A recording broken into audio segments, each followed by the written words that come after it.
cards that I've been able to find. And also, just take a look at what's been working for me in terms of decks.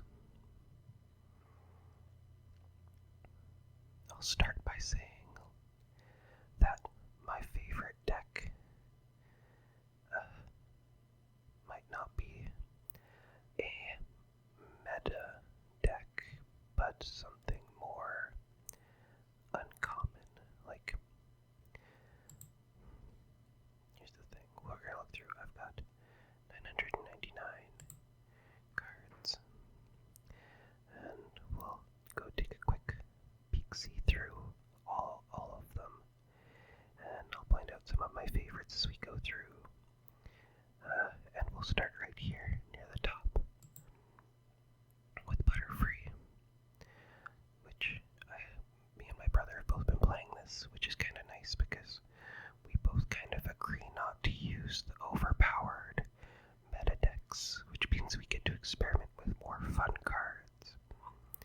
So I get to try cards like Butterfree and end up winning with it rather than just getting two-shotted by Pikachu or Starmie, or one-shotted by Charizard or Mewtwo.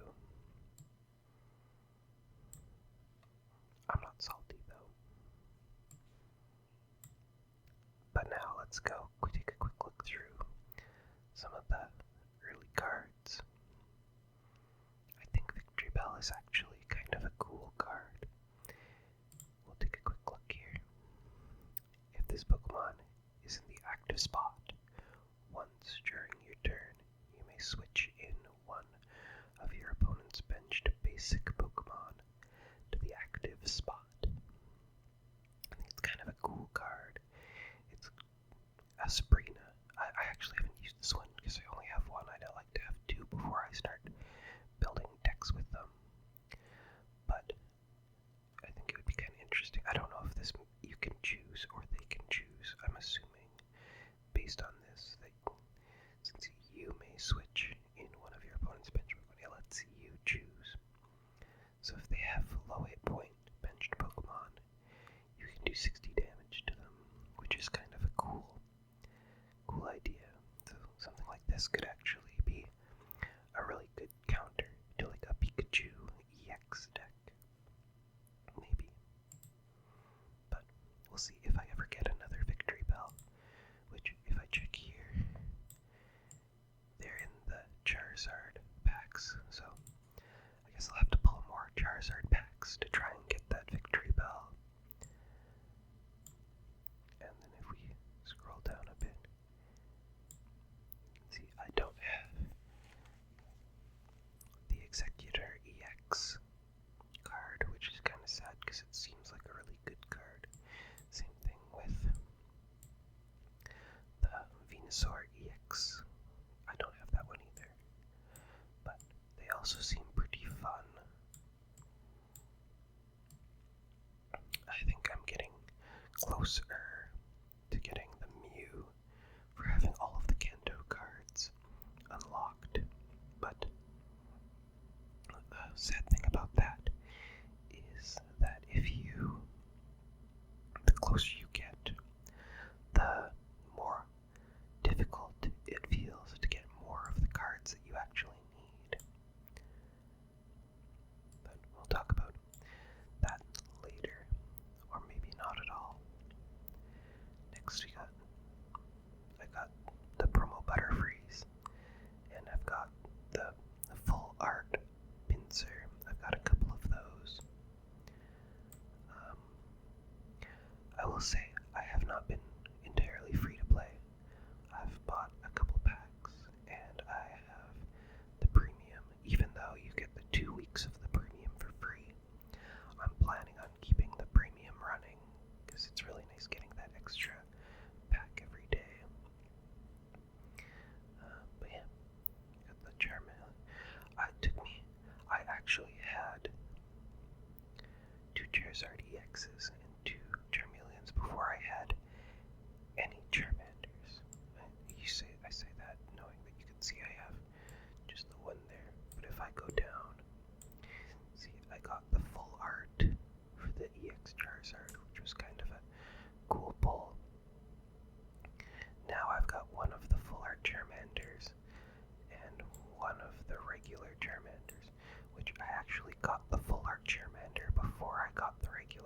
So it still took me a really long time to get a regular Charmander.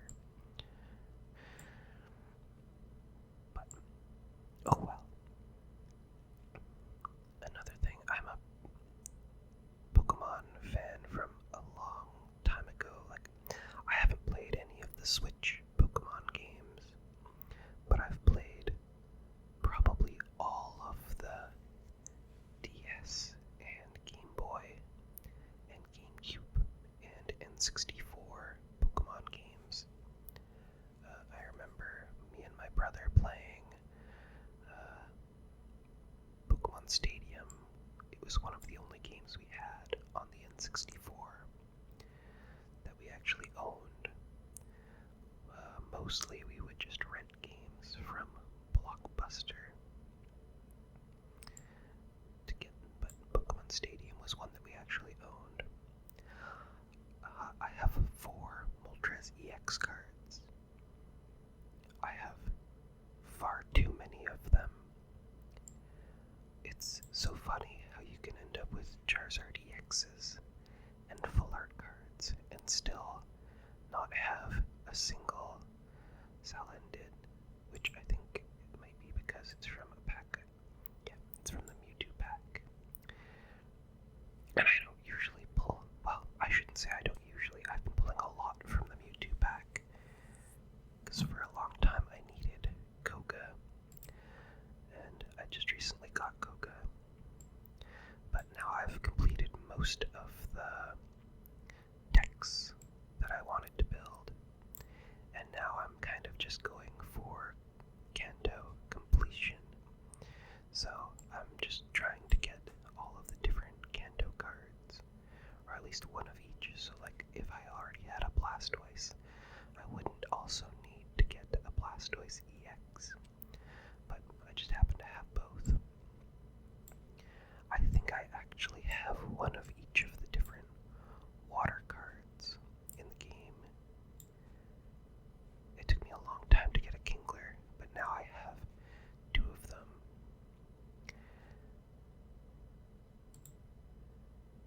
Oh wow, I've never actually looked at Kingler. That's kind of a funny. For 3 energies, you do 80 damage. And if you flip 2 coins, and if both of them are heads, you do 160 damage. That would be a really annoying card to lose to.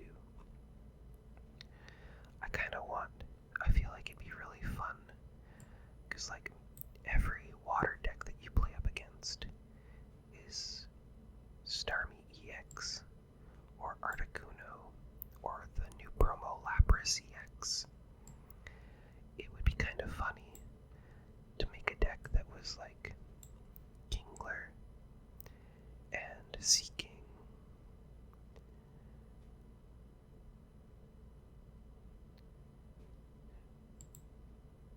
Oh wow, that's actually kind of a cool card too. So yeah, 50 damage to one of your opponent's Pokemon. If you get to choose which Pokemon, that could actually be a pretty fun card to use. But yeah, it would be kind of interesting to go for like a weird coin flip deck. I was just thinking, I haven't ever seen Polyrath's card at all, because I'm sure I got it at some point, but I probably never really looked at it. If this Pokemon is in the active spot and is damaged by an attack from your opponent's Pokemon, do 20 damage to the attacking Pokemon. It's kind of cool. It's just a little bit too slow, especially for stage 2. Anyways, we should speed up a bit, otherwise we're never getting to the end of this. Starmie EX. I'm gonna complain about Starmie EX a little bit here, because this card, along with Pikachu EX, are probably the most prevalent and annoying cards. And I know a lot of people will say that Charizard and Mewtwo are just as bad, but I would argue that Charizard and Mewtwo out of the game, that the enabler cards that go along with them are actually the problem. Because without Gardevoir or Moltres, Charizard and Mewtwo aren't really that good because they can only really go in and get one kill unless they have like 6 energies on them or 5 energies on them once they're sent out.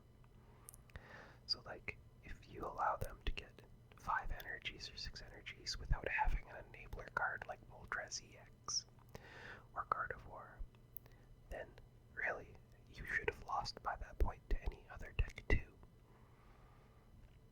But with Starmie, if they send out Staryu and you can't kill it on the first turn, they get a 130 hit point wall that can do 90 damage on turn 2, and even if for some reason they need to retreat Starmie out, it doesn't have any retreat cost.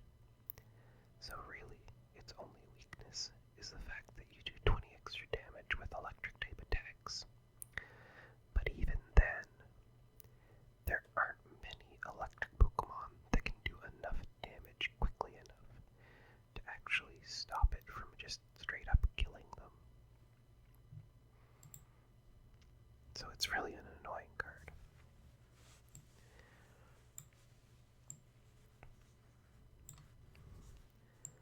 On the other side of things, I think that one of the funnest cards in the game is Greninja, because it's only a 1 energy, 1 colorless to use, so you can use it pretty easily in multi-energy decks.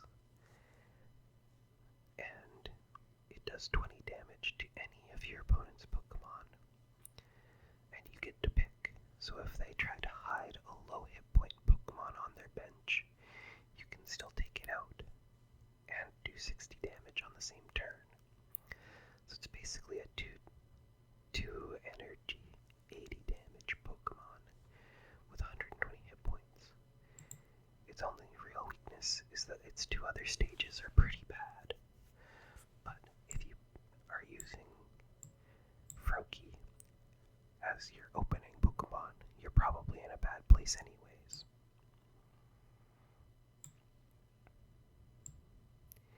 If I continue to scroll down here, you come to a lot of my lucky pulls, which I have pulled a Squirtle, Gyarados, Lapras Full Art, and I got lucky and pulled 2 of the Full Art Lapras, so I could make a full Art Lapras deck. But that doesn't really matter because I feel like the new Lapras EX promo card is so much better than the base Lapras that I don't really see a reason to run the regular Lapras if you have the EX. Because even though you can start doing damage earlier with the regular base Lapras, the EX Lapras has self-heal, 40 more hit points, and for 2 more energy does 80 damage. So if you do make like the Misty strat, you can even... Oh, I got a cat who just jumped up on my desk. We'll see how much you can hear that in the background, I guess, once I'm editing this. He seems like he's gonna play with the curtains on the window. I might have to kick him out. We'll see if he sits nicely. But anyways, I do really love the art on the Articuno EX. It's a very pretty card. Just look at the...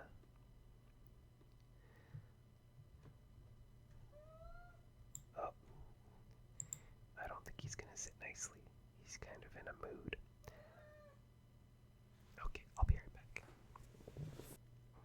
Sorry about that. I had to kick the cat out. He was being a little bit loud, and I didn't want to have anything that could maybe disturb you as you're getting comfortable. Okay.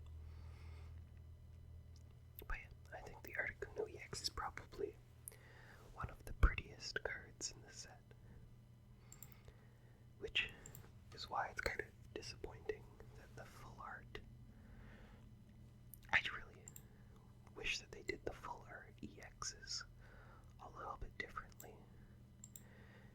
because I feel like they're just kind of boring and very samey.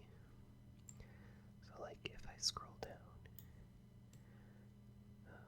I really don't have that much. I guess I should mention, I don't have much in terms of electric Pokemon. I haven't been pulling much from the Pikachu packs. And what I have been pulling, I haven't been super lucky. I did get the Zapdos EX. But other than that, my favorite Pokemon in this typing is probably Jolteon. I've been running him in a couple decks because he's kind of a fun. Again, he's got that one and energy, one colorless, which means that he can be used in double typing decks, and he does a lot of damage if you're lucky, and if you're unlucky, he doesn't do anything at all. I like him especially because one of the biggest weaknesses in a lot of the meta decks is electric, because a lot of the decks will run the legendary birds. Articuno is really popular, and Moltres is really popular, and Zapdos, while I don't think it's as popular, it's still kind of popular. So, with this, you get to do up to, I guess it'd be 160 damage for 2 energies if you're really lucky. And you're generally, if you're getting even luck, going to be doing 80 damage for 2 energies. And if you're attacking something you're strong against, which is a lot of the meta Pokemon, you're going to be doing 100 damage. And if you get 3 heads, you can one-shot a Starmie, which is the really fun thing. It's really fun to play into Starmie and then watch them concede immediately when the Starmie dies. Anyways, I don't have any Pikachu EX, and if I did, I would tell you how I think it's a very silly card, but at least it has a small amount of counterplay, in that if you can kill the things off the bench, then it can't keep attacking you at full damage. And if they run a lot of basic Pokemon in order to enable their Pikachu EX, then it means that they might get stuck drawing a bunch of things that aren't their Pikachu. But I digress. A lot of people don't like Mewtwo, but I honestly don't think he's that bad. I think he's just really good up against a lot of the meta decks because he's got a lot of hit points. And Gardevoir kind of plays well with him. The biggest issue with Mewtwo is that he's bad up against Dark, and there really isn't that much for Dark cards other than Koga decks, which I have one that I've built that I kind of like. Anyways, I got really lucky and got the golden Mewtwo EX, which is kind of cool, but honestly, I don't have any of the immersive 3 cards yet, and I think I would prefer to have an immersive over the gold card, because the gold cards, again, it's just the full art EX, but with the gold background, and I really think that the full art EX cards are kind of boring, because it's just full body shots of the Pokemon, whereas like, if you look at the Machamp EX, like that looks really cool, because it's got the hand coming out from the card and all of that. Whereas like, if I keep scrolling down, the Marowak EX full art that I've got, it's just a full art of the regular card. So it's just not that, it's not that crazy to me. It just feels a little bit bland. Especially when, if you go down here, cards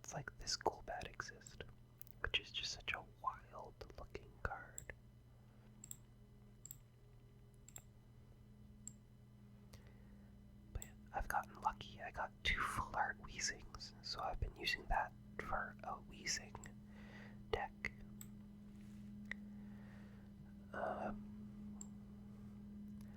I've gotten a little unlucky in that I don't have any Dragonite or Pidgeot yet, which is kind of sad because they seem like they have cool gimmicks to them.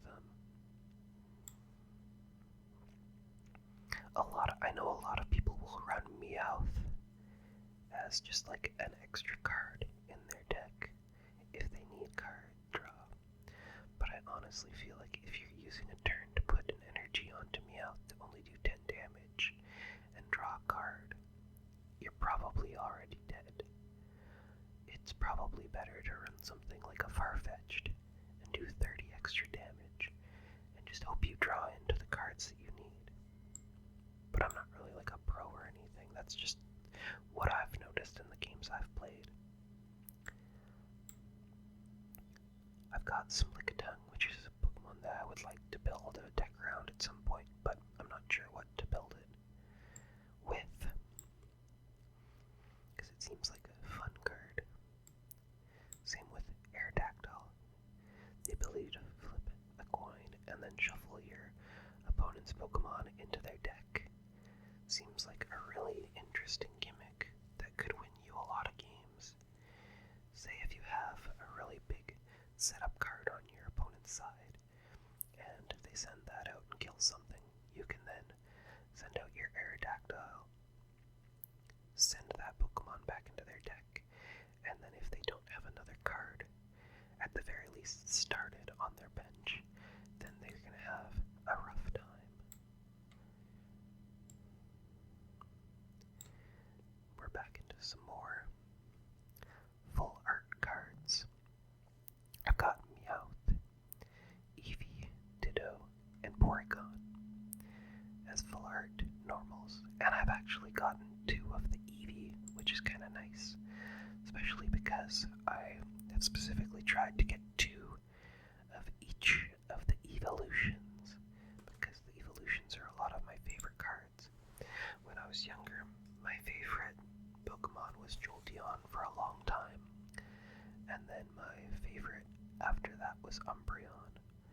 Now I've kind of moved on. I think my favorite Pokemon, I don't know, it changes pretty often depending on what's been doing well for me lately. I'm very fickle with what my favorite cards and Pokemon in the games and stuff are. But anyways, here I think are some of the most overpowered cards in the game. And Misty herself, the reason why a lot of water decks are really, really good or really, really bad are because of this Misty card right here. If you get Articuno on first turn and get 3 hits on Misty, and the opponent doesn't have 2 cards out, then you just win the game, which is wild. And even if they do have 2 cards out, there really aren't any cards you can use to stand up to a Pokemon that can do 80 damage a turn on like the first turn. So if they get a lucky Misty at the top of the game, they just instantly win.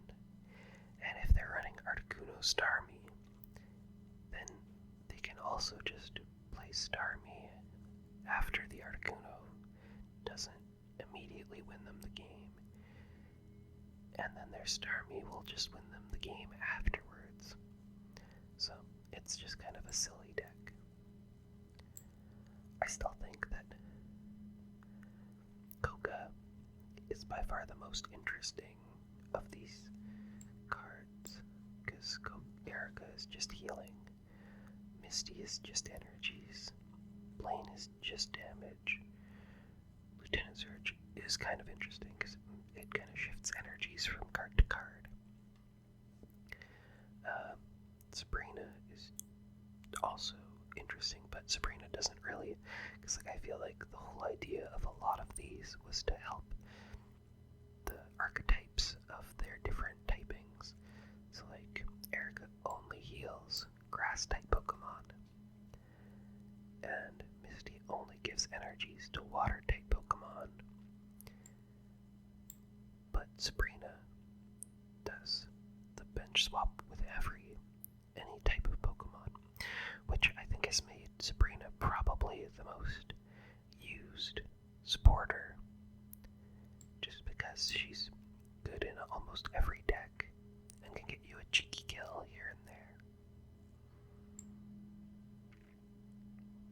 And then of course, if you're building a deck, I'll give you the basics right now. You put 2 Professor's Research, 2 Pokeballs, 2 of whatever supporters will help your cards that you're using, and if none of them will help whatever you're using, probably just use Giovanni for that extra 10 damage.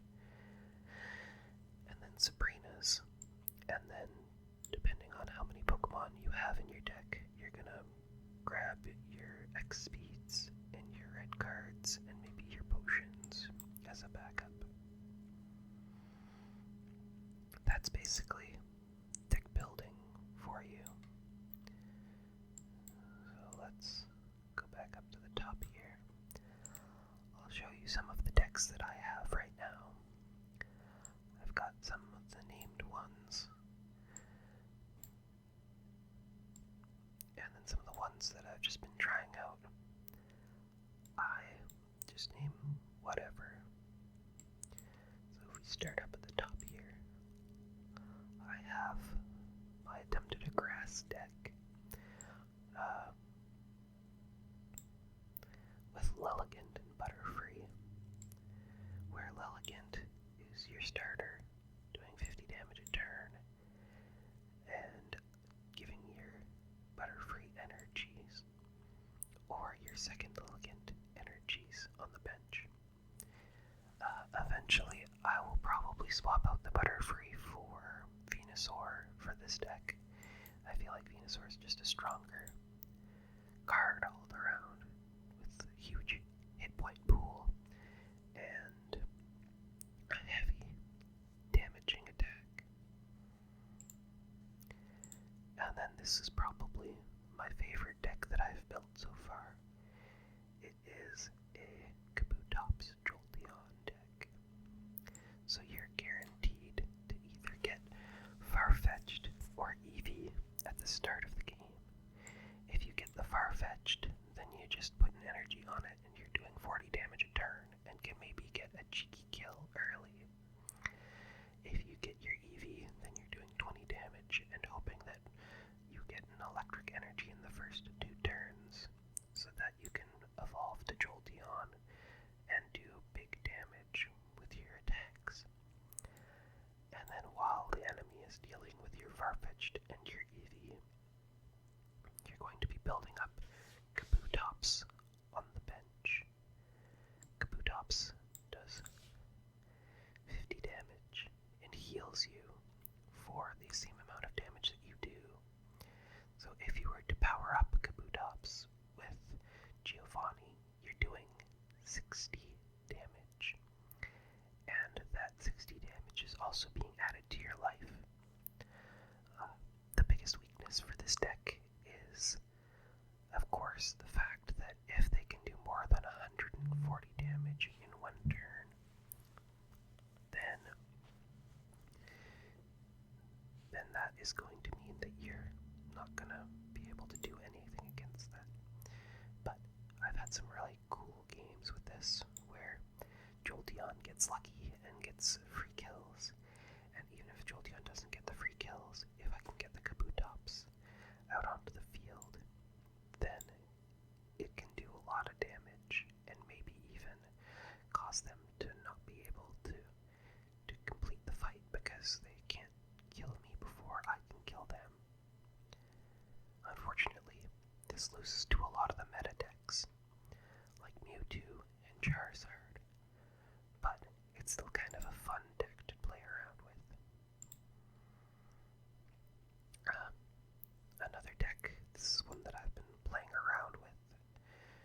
It's a Froakie Greninja deck with Jolteon and Vaporeon.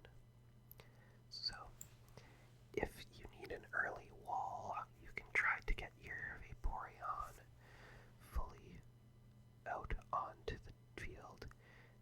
deals 30 damage per turn and does some damage back. And then if you happen to get your Greninja built up onto your bench, you're doing 20 damage per turn. Plus, you're going to be able to heal your Pokemon that's out. Plus, you have your Jolteon that is going to be your backup.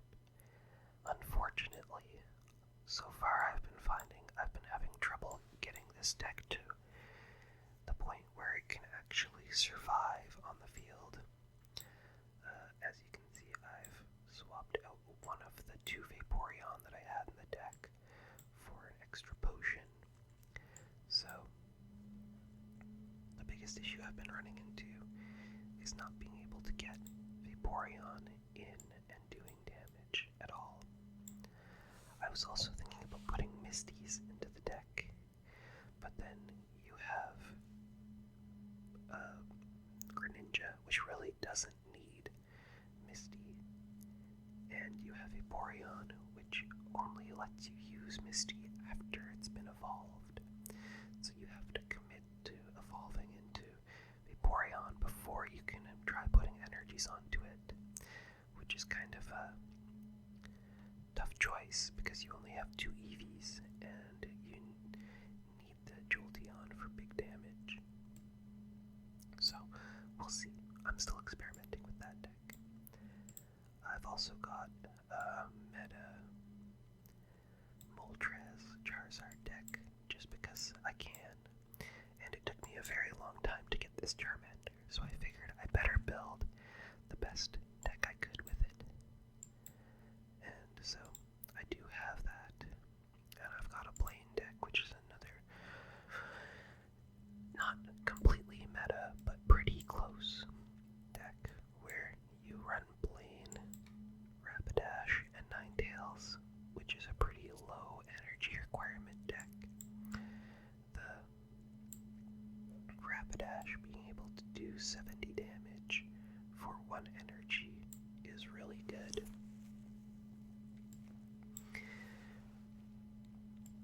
And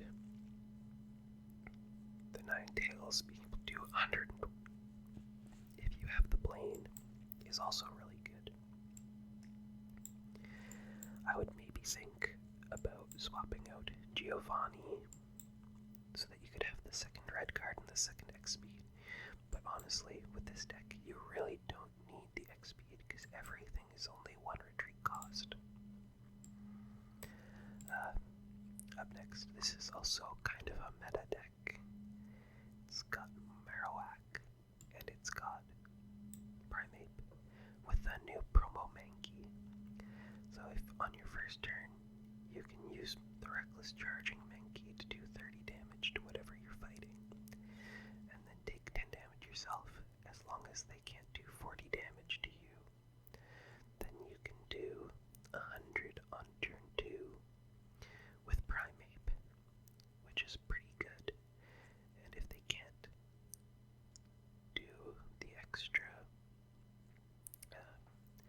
80 damage to kill you, then you get to run away with the game. Up next, this is another fun one. It's basically the same as one that I saw when I was watching a tournament online, but I took Snom and Frostmoth into it so that maybe you could get the stall from the sleep from Frostmoth, and stall with Water Shuriken. And then finally, I have this abomination, just to say I can. And I've got this, which I've been using to fight the Lapras EX deck that the event currently is running, because Heliolisk does 100 damage to water types, including the Lapras EX. So it's a really good card for trying to beat that mission. Same thing with Jolteon, it does an extra 20 damage. So it's 2 cards that are really good against that deck. And I really don't have a huge amount of electric types, so I couldn't run like Rakdos EX in a full deck, so this is my next best option. But yeah. And that's all the decks that I have. I'd say my favorites right now are the Greninja Weezing Frostmoth deck and the Kabutops Jolteon deck, and I'm hoping I can get my Greninja Jolteon Vaporeon deck to a point where it is also one of my favorites. But yeah, that's all my cards. If I had to pick a favorite card in the entire set right now, I would have to probably say that it is Greninja, because it's a very interesting card with a lot of